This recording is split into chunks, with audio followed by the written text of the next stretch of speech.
Let me guess. You're a VP, but you're also on an advisory board for a cool startup, and maybe you even teach a class here and there. If that sounds anything like your life, then your career isn't just a simple ladder anymore. It's a portfolio. And let me tell you, the traditional resume just can't keep up. You've probably felt this pain, right?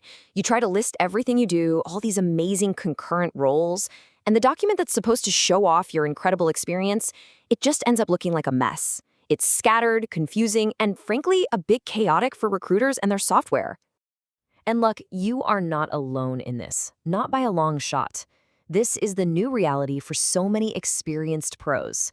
We call it the portfolio career, where you're juggling 2, 3, maybe even 5 roles at once. It's become the standard, especially for those of us with a few decades of experience under our belts. And the data, it totally backs this up.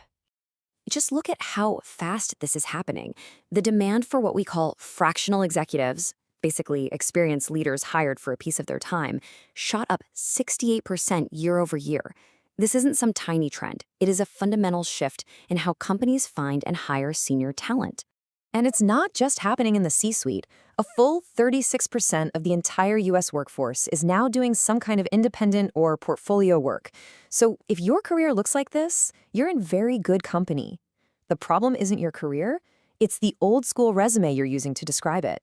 So why does the good old-fashioned resume just completely fall apart here? Well, it's built on a really outdated idea that you have one job at a time and a nice, neat little line. Your portfolio career just shatters that model. Let's dig into the 4 biggest roadblocks this creates. First up, you've got to get past the robots, the applicant tracking systems, or ATS. These systems are programmed for a simple, linear timeline. So when they see multiple jobs with overlapping dates, they just get confused. The software might flag it as a data error, mix up your timeline, or it might not even know which job is your current one. Okay, so let's say you make it past the software. Now you've got the human problem. A hiring manager looks at your resume, sees 4 things going on at once, and their first thought isn't, wow, this person is amazing. It's, okay, but will they actually focus on our job? They get worried you're just going to treat their full-time role like another side project. Then there's this weird identity crisis that happens on the page. You have your VP title sitting right next to your advisory seat, which is next to your teaching gig.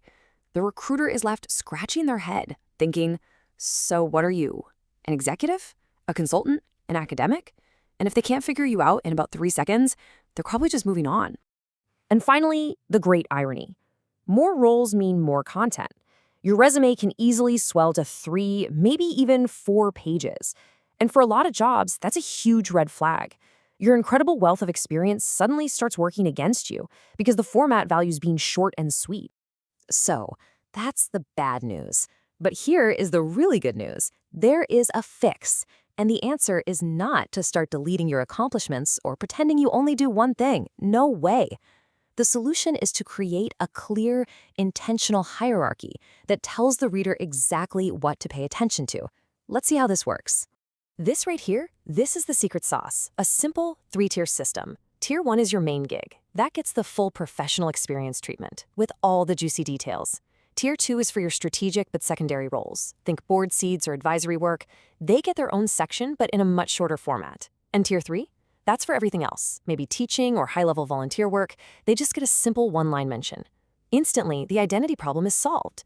This structure screams, I am this, and I also do that. All that confusion just vanishes. All right, so once you've got that structure down, the next level of the game is curation. Here's the thing. Just because you do something doesn't mean it has to be on every single resume you send out. This is all about being strategic, shaping your message for the person and the software that's going to read it. Let's make this real. Imagine you're the same person, applying for 2 totally different jobs. If you're going for a corporate VP role, you're definitely going to highlight that you teach operations management. But that volunteer role on the Arts Council board, probably cut it. Now, if you're targeting a startup COO job, you lead with your fractional COO work and advisory experience. That teaching gig, not as relevant here, so you cut it. The key is that every resume you send should be a curated, focused story, not the whole encyclopedia of your professional life. Okay, let's get into the nitty-gritty of making this robot-friendly. There are 5 really simple rules. 1, keep your date format the same everywhere. Simple, but crucial. 2, use those separate sections we just talked about. That gives context to the overlapping dates. 3, be obvious. Label things fractional or part-time when they are. 4, you have to tackle that focus question right up front. We'll talk about how in a second. And 5, use your summary to connect the dots and tell a coherent story about why your portfolio makes sense. Now, remember rule number 4 about addressing the focus question? This one little sentence right in your professional summary is an absolute game changer. It basically tells the hiring manager, hey, I know what you're thinking. I've already got a plan. I am ready to be 100% dedicated to your role. It just completely deflates their biggest concern before they can even fully form it. All right, I know what you might be thinking. This all sounds great, but it also sounds like a lot of work.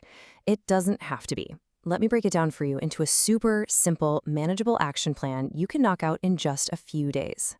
Think of it as a weekend project. On day 1, you just dump everything onto a page, make a master list of every single role, and then sort them into those 3 tiers. On day 2, you build it. You create the new sections, you write the content, and you add that all-important focus statement. And then on day 3, you tailor and test. You create a couple of different versions for specific jobs you're interested in, and then you check them to make sure they're clear and easy to read. So look, the most important thing to take away from all this is that your portfolio career is not a liability. It is a massive asset. The problem has just been one of translation. When you use this hierarchy and curation, you can reframe what might look like scattered focus into what it really is: strategic, multifaceted depth. Now, once you've built this powerful new resume, there's one last step. You've got to make sure it actually works. Since a portfolio resume has all these moving parts, making sure it gets through an ATS correctly is absolutely critical. Using a tool to check for those tricky formatting issues can give you that final piece of confidence, knowing that your resume really shows off your strategic depth, loud and clear.